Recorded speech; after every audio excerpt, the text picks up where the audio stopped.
Afternoon, folks. Welcome back to Three's In. Bobo here. First thing I'd like to do is to give a shout out to my wife Carolyn for this great base gear stop gear you see me wearing.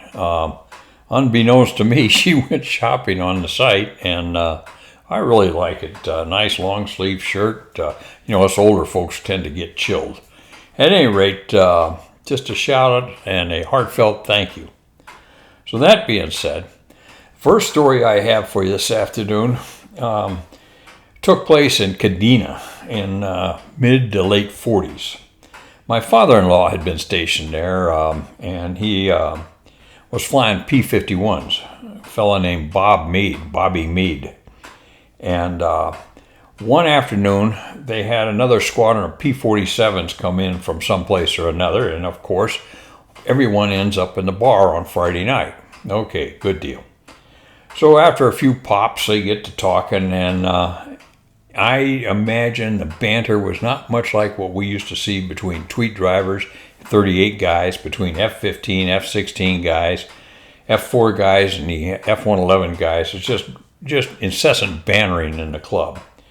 Well, this one particular night, this guy got to ragging on the P-51 guys that they flew girly man airplanes. Those P-51 was sleek compared to the P-47, the Jug. And so it was like anybody can fly a P-51, but it takes a real man to fly a P-47. Okay, and that's where it all started.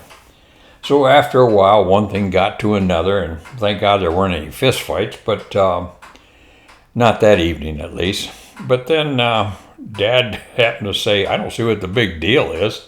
It's just an airplane. And one of the P-47s, oh yeah, he said, I don't think you could fly it. And one thing led to another, oh yeah, this sort of thing.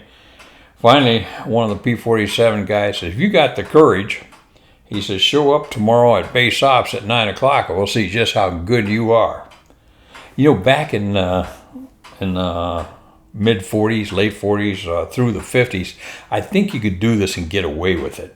I know as late as 1970, when Major Polis flew into Randolph, and I had been assigned to the F-111 squadron that he was assigned to, but they flew in T-Birds, and I met him in the Auger Inn one night, and he said, how'd you like to go for a ride in a T-Bird the next morning? Well, I'd love to do that. So we went out there, he filled out a VFR flight plan, stuck me in the back seat, and we took off and flew for an hour. That was a blast. And then when we landed, later on, I learned, hey, as a student, you can't do that. Well, okay, I won't do it again. Okay, fine, go. Anyway, so back to Kadena here.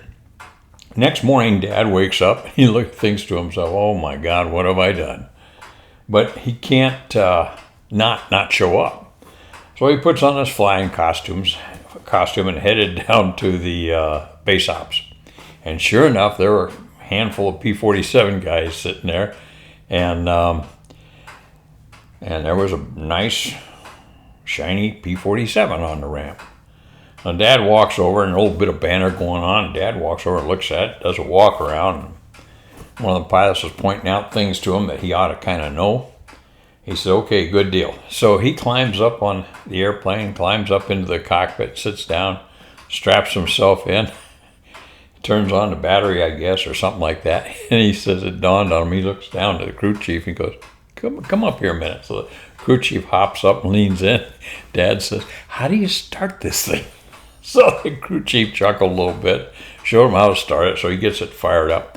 Now, for those of you that are not familiar, the P-47 was a huge airplane compared to the P-51. And both of them were tail draggers, so he had that going for him. But anyway, he gets the thing fired up and started, and this, that, and the other, and with a whiz bang, a cough, and all that goes with it. So then he starts taxiing out the runway, and he gets out the end of the runway, calls for clearance for takeoff, and lines up on. They gave him the clearance. He lines up on the runway, and these airplanes, these fighters in those days, you had to put a boot full of rudder in before you added the power, and then as the airspeed came, you'd let the boot out, I guess. Anyway, he puts in some rudder and gets clearance for takeoff, puts the power to it, release the brakes, put the power to it, and away he went. He says that damn thing took off like crazy, I guess the best way to describe it. He said he got airborne with that thing, and he said it was all he could do just to barely hold on. He had not put enough rudder in.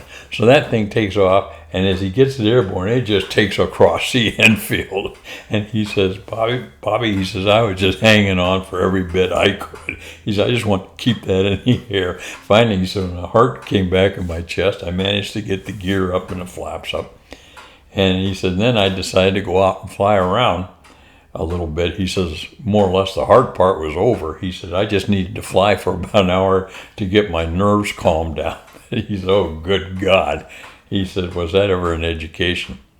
So he said he flew around for a little bit, and then he came back in. Landing's not near as exciting as the takeoff was in that thing.